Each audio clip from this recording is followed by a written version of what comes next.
It will be remembered that in an outlying island off the galactic continent there lived the strange symbiotic race of ichthyoids and arachnoids. These beings supported almost the oldest civilization in the galaxy.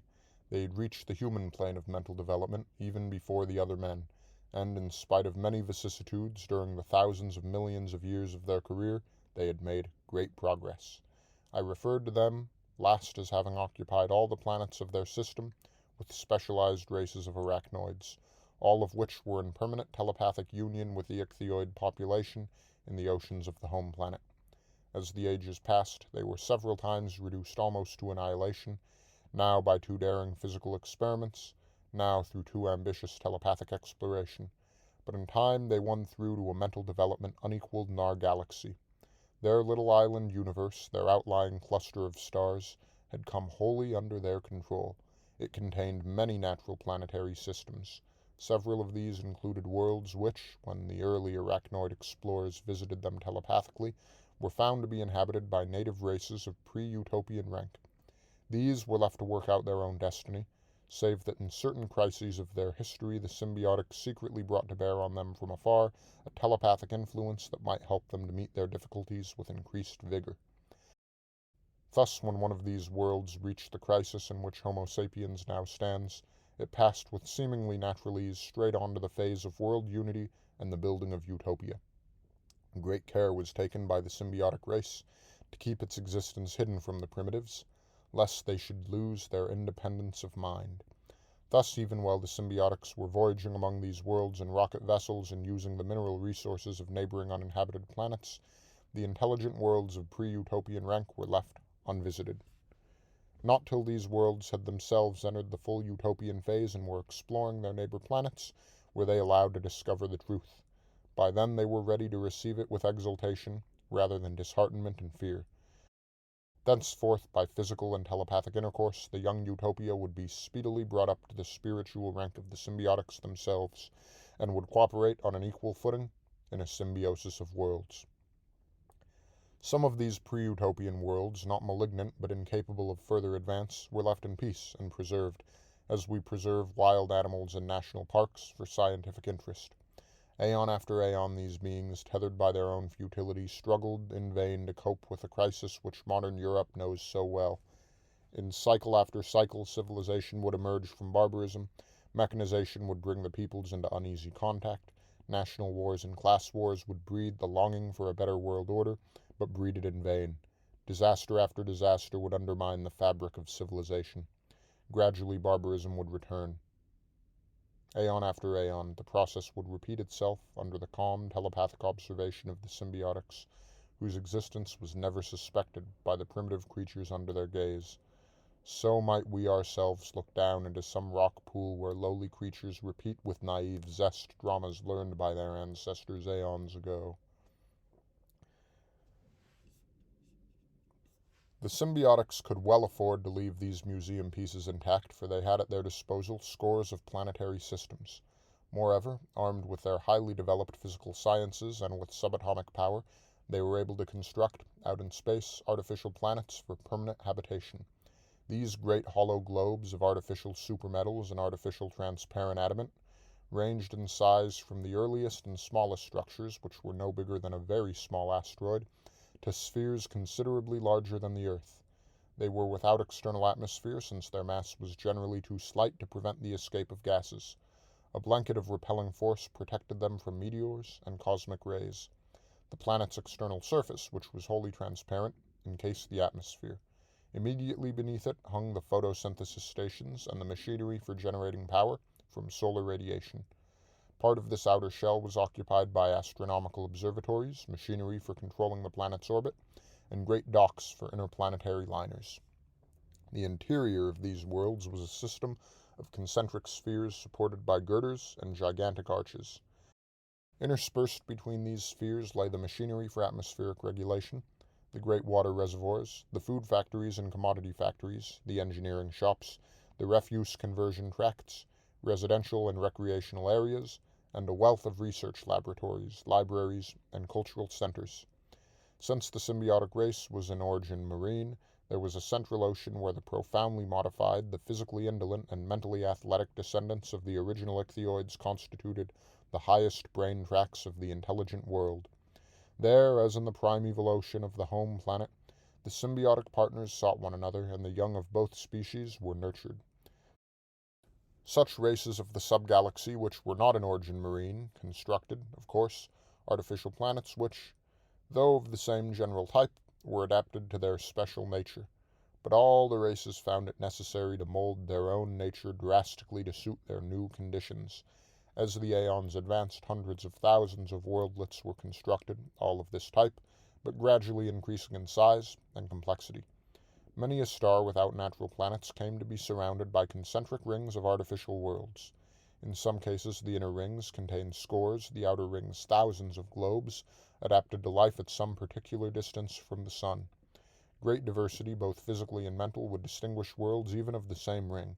Sometimes a comparatively old world, or even a whole ring of worlds, would feel itself outstripped in mental excellence by younger worlds and races whose structure, physical and biological, embodied increasing skill.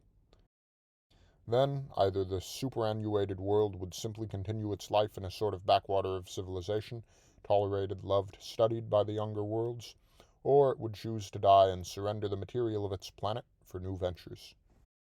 One very small and rather uncommon kind of artificial world consisted almost wholly of water. It was like a titanic bowl of goldfish. Beneath its transparent shell, studded with rocket machinery and interplanetary docks, lay a spherical ocean, crossed by structural girders, and constantly impregnated with oxygen. A small solid core represented the sea bottom. The population of ichthyoids and the visiting population of arachnoids swarmed in this huge encrusted drop. Each ichthyoid would be visited in turn by perhaps a score of partners, whose working life was spent on other worlds. The life of the ichthyoids was indeed a strange one, for they were at once imprisoned and free of all space. An ichthyoid never left his native ocean, but he had telepathic intercourse with the whole symbiotic race throughout the subgalaxy. Moreover, the one form of practical activity which the ichthyoids performed was astronomy. Immediately beneath the planet's glassy crust hung observatories, where the swimming astronomers studied the constitution of the stars and the distribution of the galaxies. These goldfish bowl worlds turned out to be transitional. Shortly before the age of the Mad Empires, the symbiotics began to experiment for the production of a world which should consist of a single physical organism. After ages of experiment, they produced a goldfish bowl type of world in which the whole ocean was meshed by a fixed network of ichthyoid individuals in direct neural communication with one another. This worldwide living polyp-like tissue had permanent attachments to the machinery and observatories of the world. Thus it constituted a truly organic world organism, and since the coherent ichthyoid population supported together a perfectly unified mentality, each of these worlds was indeed in the fullest sense a minded organism, like a man. One essential link with the past was preserved. Arachnoids, specifically adapted to the new symbiosis, would visit from their remote planets and swim among the submarine galaxies for union with their anchored mates. More and more the stars of the outlying cluster or subgalaxy came to be girdled with rings of worlds, and an increasing number of these worlds were of the new organic type.